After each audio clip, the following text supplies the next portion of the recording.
Assalamualaikum warahmatullahi wabarakatuh.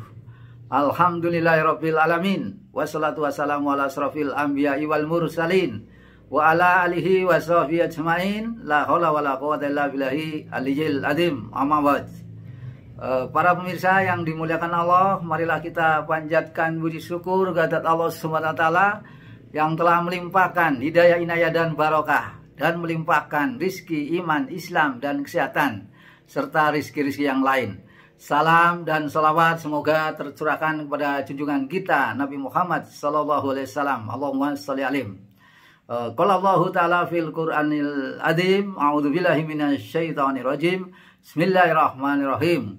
Sal bani Israila kam atainahu min ayatim bayinah wa ma yubadil ni'matallahi min ba'di ma ja'athu fa innallaha syadidul iqab. Al-ayat sadaqallahul azim.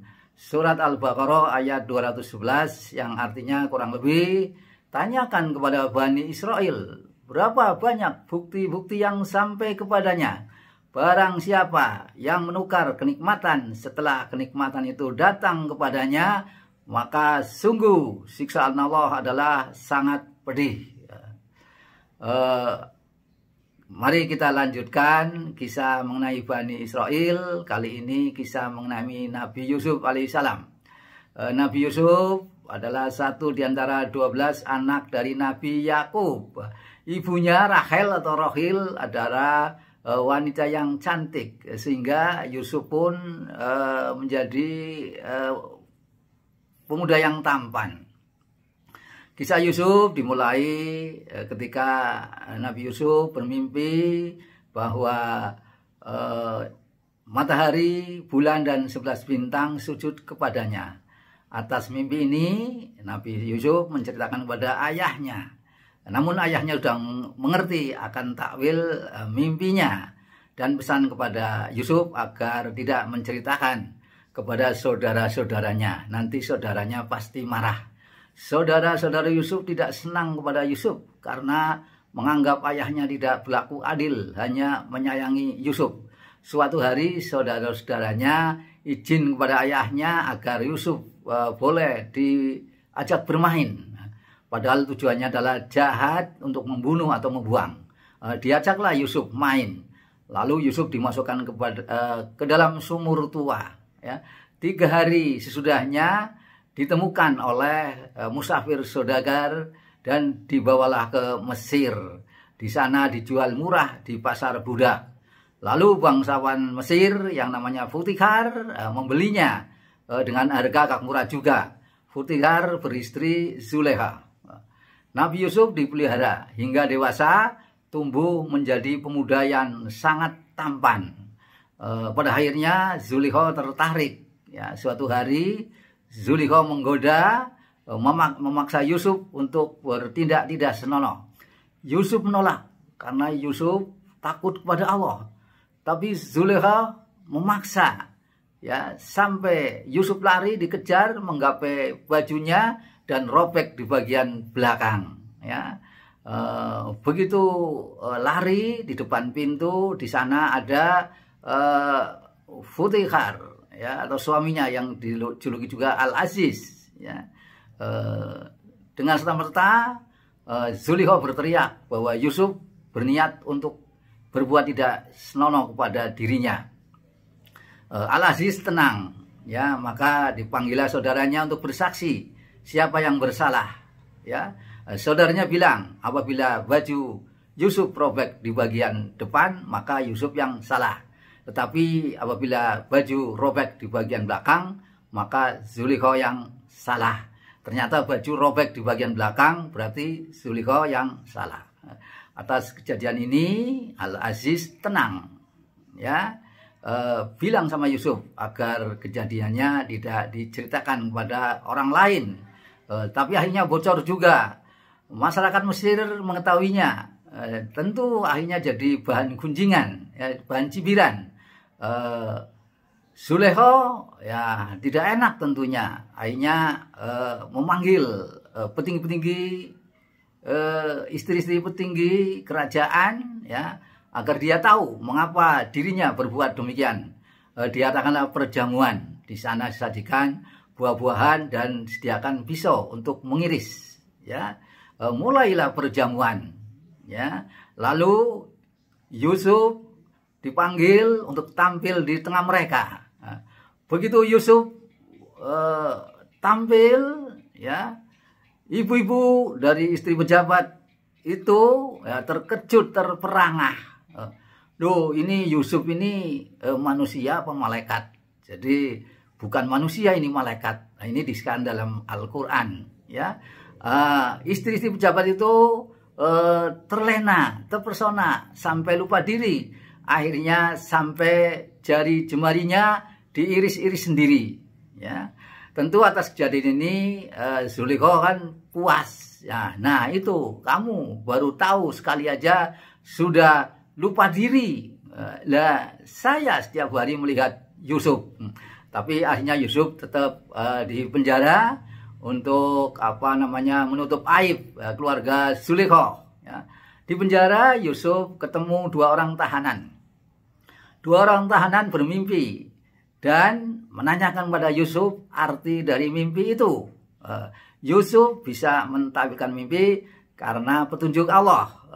Tahanan yang satu akhirnya dihukum gantung, kepalanya dimakan burung, dan tahanan yang satu dibebaskan dan kembali menjadi pegawai pelayan raja. Dalam perjalanannya raja bermimpi, di sana melihat 7 sapi gemuk yang dimakan oleh 7 sapi kurus. Raja memanggil seluruh ahli-ahli takwil mimpi, tapi tidak satupun yang bisa mentakwilkan mimpi raja. Maka pegawai yang dulu dibebaskan di penjara itu ya ingat Yusuf bisa mentakwilkan mimpi. Dipanggillah Yusuf untuk mentakwilkan mimpi bahwa 7 sapi gemuk artinya kerajaan Mesir dalam kondisi subur makmur.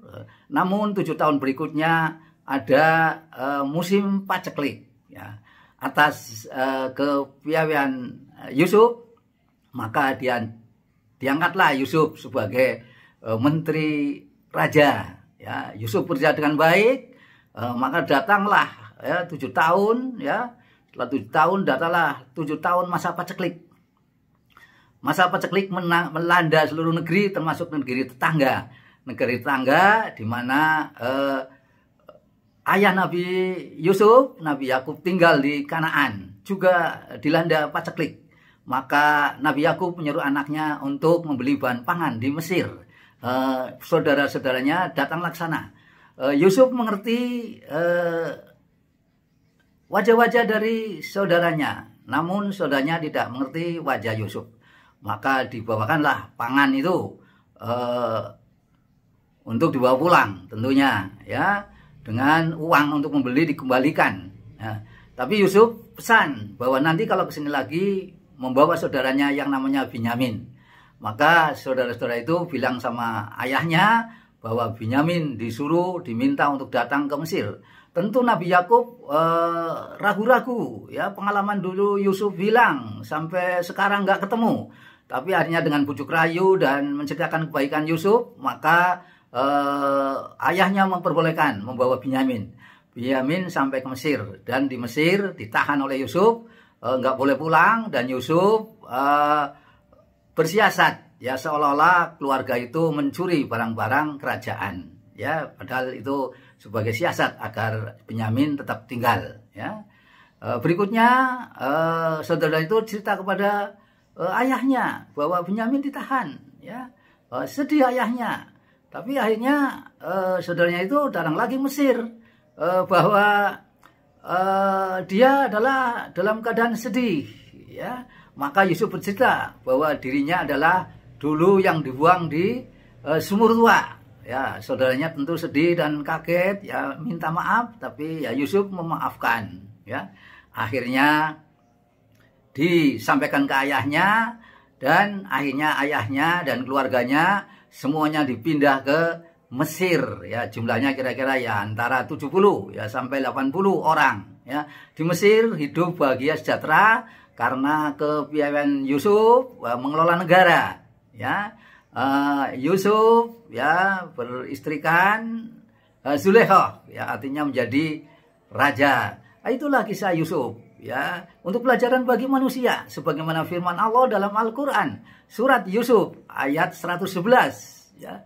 Laqad kana fi qasasihim ibratul li ulil albab. Yang artinya kurang lebih sungguh di kisah Yusuf itu terdapat pelajaran bagi orang-orang yang memiliki akal. Ya, pelajaran apa?